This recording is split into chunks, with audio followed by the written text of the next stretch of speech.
What is wealth? Is it money? Is it happiness?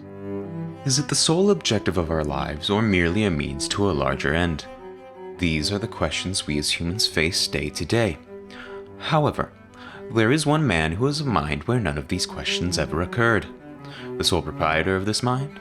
A self-distinguished master salesman going by the name of Peddler Pete, though known more commonly by others as that asshole over there. This challenge needs some explaining. I'm calling it Swap Up. Basically, it's just a spin on the real-life game called Bigger or Better, where you start with some cheap miscellaneous object. Let's use a marshmallow, for example. So you go door to door and ask for something bigger or better in exchange for the marshmallow. And say they give you an action figure for the marshmallow. You then take the action figure and go next door and ask for something bigger or better, and you keep going until you get a car or something, I don't know. The point of the whole game is to get as good of an item at the end as possible. I'll be doing that, but in old school RuneScape. Someone has probably already done this, but I'm too lazy to check, and I also don't care. Some ground rules. Number 1. Since I'm starting a fresh account for this, I'm only going to start this challenge once the trade lock is off. Number 2. I'm not allowed to start the challenge with anything. My inventory, armor slots, and bank must all be empty. Therefore, I will be throwing everything out once I'm able to trade. Number 3. I cannot use GP. It must be an item-for-item transaction, so that also means no grand exchange and no NPC vendors. I will start this challenge with no GP, and I will end this challenge with no GP. And lastly, number 4, the challenge ends once I have acquired a bond. Ah, the bond. A bond. Currently estimated at 6.5 million GP. And with that out of the way, let's get this started.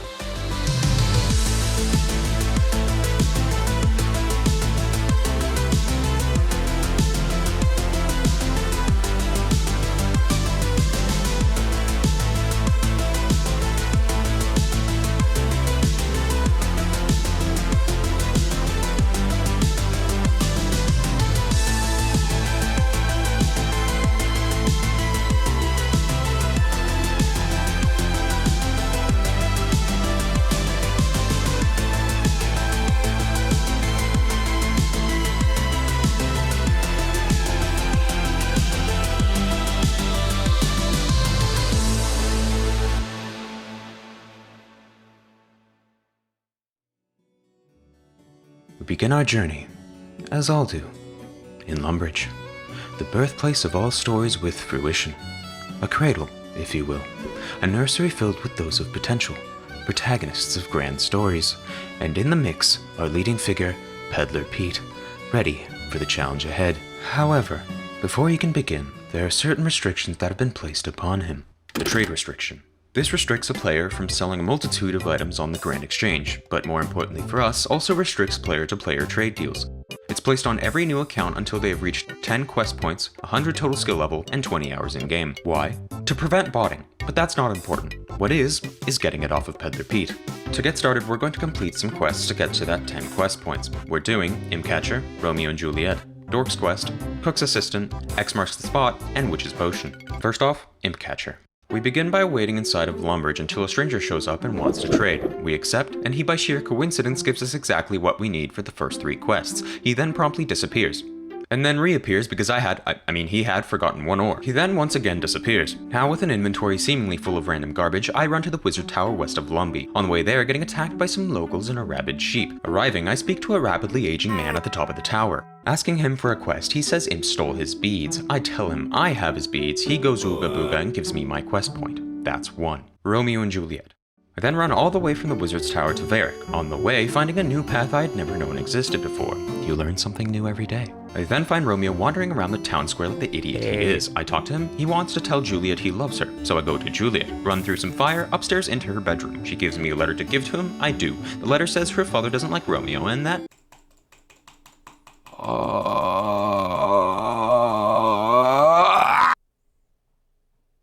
Wait, where am I supposed to go? I have to go talk to Father Lawrence about the situation. He was in the church. He tells me to make a potion to fake Juliet's death. I go to the apothecary. Dude wants berries, I give them, he makes potion, I go back, he tell me to go to Juliet, I go to Juliet, she drink potion, fake death, Romeo stupid, go with cousin, 5 quest points. Doric's quest. I run to Dorix over here, ask to use his anvil. He tells me to go get the very supplies I have in my inventory. I give them to him, 1 quest point. Cook's assistant. I stand in Lumbridge, receive the goods, give them to the cook, 1 quest point. X marks the spot. Talk to Vaor, find spade, dig, give casket, 1 quest point. Witch's potion. Talk to witch, get rat tail, get too many newt eyes, get meat, burn it. Try to hand the quest in. Realize you have no onion and your newt eyes are noted. Are you kidding me? Grab onion, run to bank, unnote, finish quest, final quest point. Next, 100 total skill level. For this I chose to do woodcutting and firemaking, since it was the most efficient way to get levels. You cut down trees getting woodcutting XP, then once you have a full inventory you burn them on the spot, leveling your firemaking in the process. This Peddler Pete did for a while. It was hard work, but most of all, it was lonely work. For the first time Pete was alone, just him and his labor. He began to think about his life, about what it would be like once he could get out there and achieve his purpose. What was his purpose? He knew it was the trade, but what about after? Would he spend the rest of his days alone? No friends, no family to call his own? And it was at this time when he heard something. He wasn't alone. Another person was sharing in his labor. 26 sigil, 245. Probably a bot, but it didn't matter to Pete. All that mattered to him was the fact that they were together, united under the same task. Slowly, he cut tree after tree, started fire after fire, and gained level after level, until he had done it. 100 total skill level. All the work was now complete, and so he sent the registration for his sales diploma. All that was left now was to wait, 16 hours and 48 minutes to be exact. During this period, Pete spent his time taking in the nature around him. Hours would go by as he stared out to sea. This was a tranquil chapter in his life. It was his year break after graduation, his last year to spend being a young man. No job and no care in the world.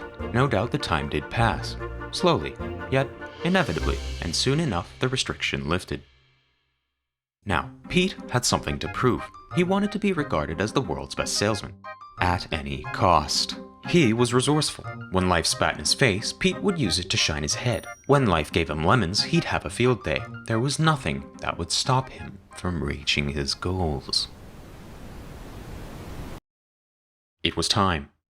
The bank is empty and the night is young. First, however, we need a starting item. I could just pick up any random spawn off the ground and start off that way, but that would be boring. So instead I'll just ask someone for an item. And where better to start than right here? And who better to ask than this gentleman, Ren Stevens. Hello, good sir, said Peddler Pete. Might I interest you in a business proposition?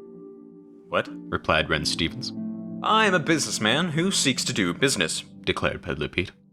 Okay. Peddler Pete is my name, and I require only one thing from you. What is that? Do you happen to have any one random object you wish to part with? And in fact, Ren Stevens did. One bone. But to Peddler Pete, this was a mighty boon. His golden ticket to success. Delighted, he thanked Ren. Thank you, good sir, said Pete, full of childlike glee. Yep. Here, have my business card. Our first try and our first success. Pete's total net worth had now just gone up by 60 HEP. I later on found him again and gave him a couple mil from my main account. His reaction was very wholesome and— Wow, thank you.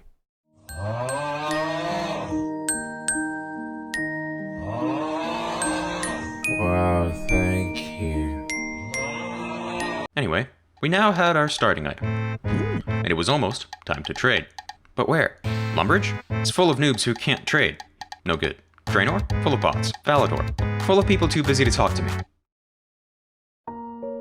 That leaves Varric. In the Grand Exchange then. No, too many people trying to trade. Got it, the West Bank. Perfect spot. Not too many people and not too far away from the Grand Exchange in case they need to buy an item to trade. We now have the spot. And yet one problem still needs addressing. Pete, being a good salesman, realized that going around and just asking for better items likely wouldn't work. In fact, he knew it wouldn't. So he began to strategize. He stood there for hours pondering to himself. Until— that's it! Art! Art. The expression or application of human creative skill and imagination, typically in a visual form such as painting or sculpture. Art sells. Why? Does it sell because it looks good? No. Two scenarios. Scenario A. Go painting. Yeah.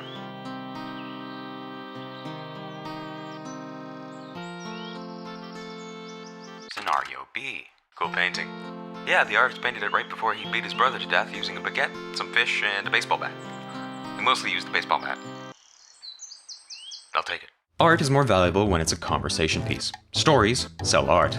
Art is anything you want it to be. Therefore, stories can sell anything. Pete now had his plan, lying and making up stories to get people to trade with him.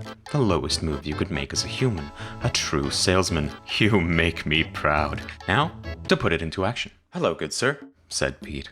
I come to you in a time of great need. Okay, replied the stranger. You see, I have a problem. I have been cursed by a witch.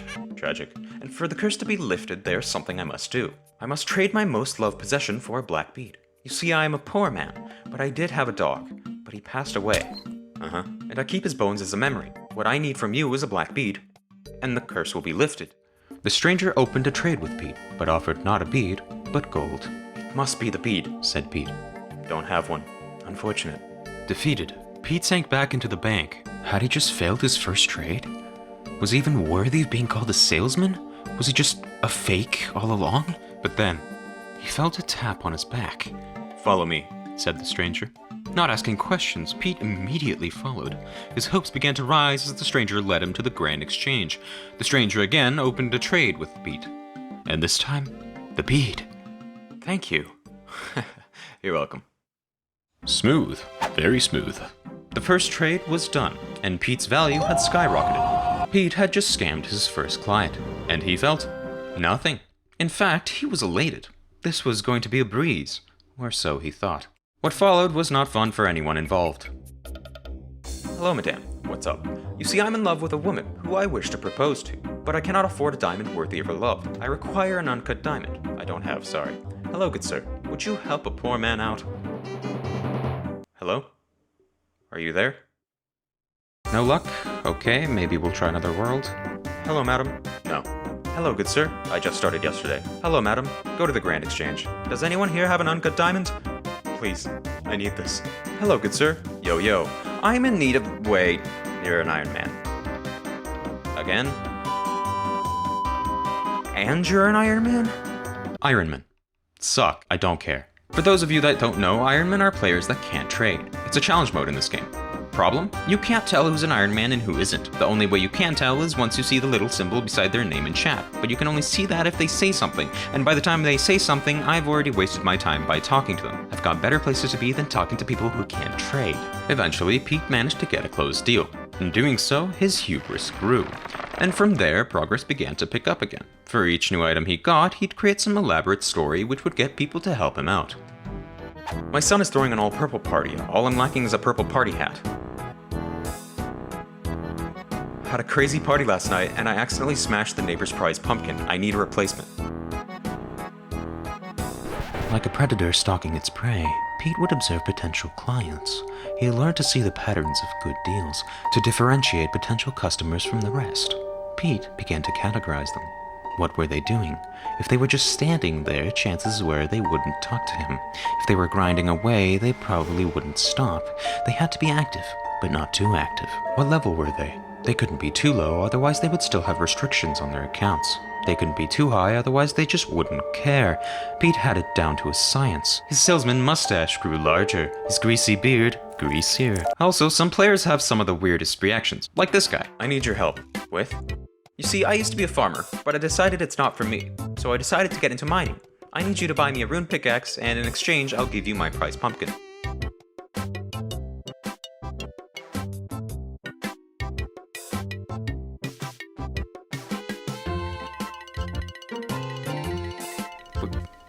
Where are you going? Anyway, now that we had this down to a science, all that was left now was to get to work. And to work, we got.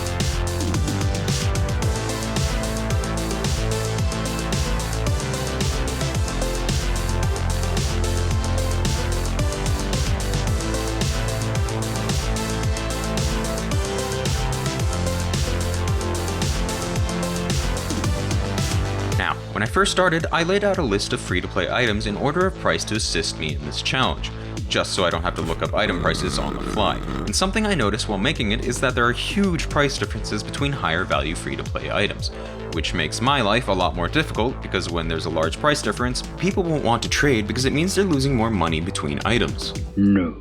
Why? Because a majority of the bigwig items are members only, which we can't buy, for obvious reasons. So now that we're here at the larger price difference items, we're gonna have to aim higher in player level. Higher level players are gonna have more GP to waste buying us items.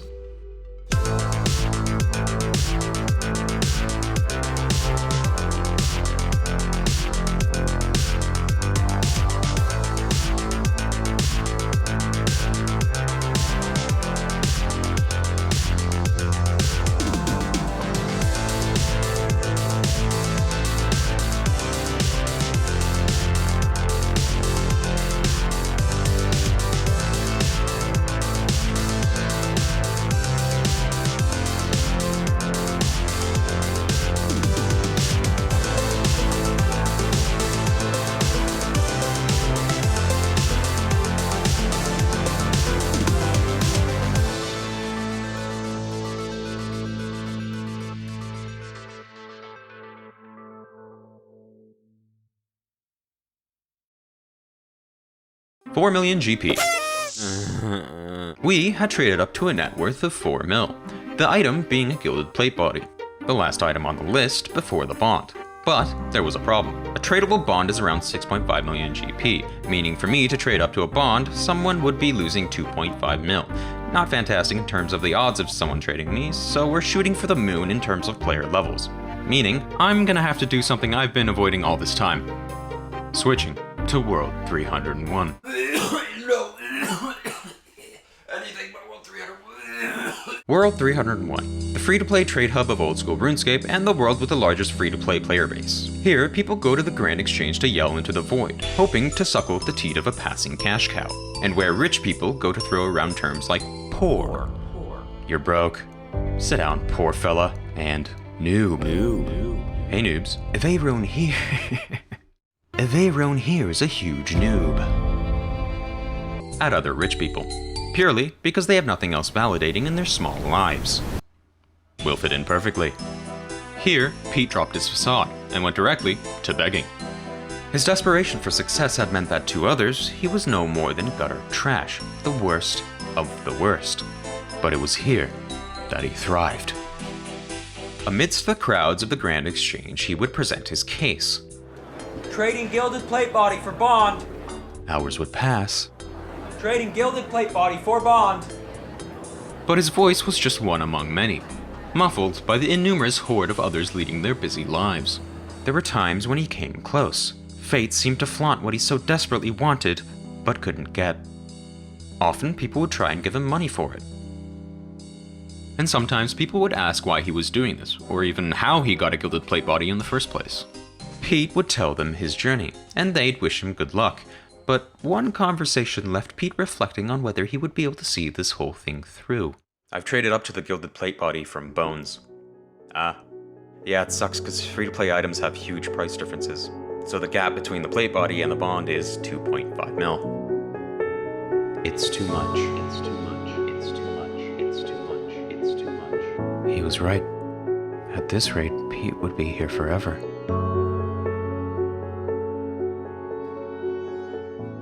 Meanwhile, in real life, I got sick. Weird sick. So I took a week off. And when I came back, something had happened. Back from the break, I began thinking of how to go forward with this challenge and went to go check the wiki prices for free-to-play items to make sure I hadn't missed anything. Wait, what? The plate body's worth more than the bond? The plate body's worth more than the bond. Oh, how did this happen? Well, when I left, the plate body was sitting around the 4 million mark. But as the week went on, prices were going up. It was gaining value while just sitting in my inventory. I had accidentally made a very profitable investment. 1 week and a sickness later, I checked the item list, nearly screamed, and ran to my PC to immediately begin recording. However, checking the in-game prices, the listed plate body price is much lower than the GE average listed on the wiki, meaning the in-game price is still lower than the bond. This was a problem because many players don't use this average when trading. Nonetheless, this was still an opportunity that I wasn't going to miss, and if anyone did use the wiki average, they'd realize the trade was profitable. It seemed fate, after all, was on Pete's side. With a reignited vigor, Pete again began calling out. Again, people wanted to give him money, but he declined. And then, it happened? This random knight in shining armor, doesn't speak a word, just walks up, sends a trade invite, and trades me a bond. All of that work, just like that. To call it anticlimactic would be, well, an understatement. It happened pretty quickly, and by pure chance too. Though at this point, it was definitely welcome. I wanted to be done with this whole thing, and it had dragged on for far too long. Between my own struggle for motivation and time constraints, it's a miracle it's gotten this far. The original plan for this video was for it to be 40 minutes long. I laugh now knowing that this video may have never come out if I had stuck to that. A good portion was cut out from my original vision for this. We sped through a lot just to save time in the edit. But we're here now, and boy, what a relief it was when I finally got that last trade. I just got it. Oh, after so.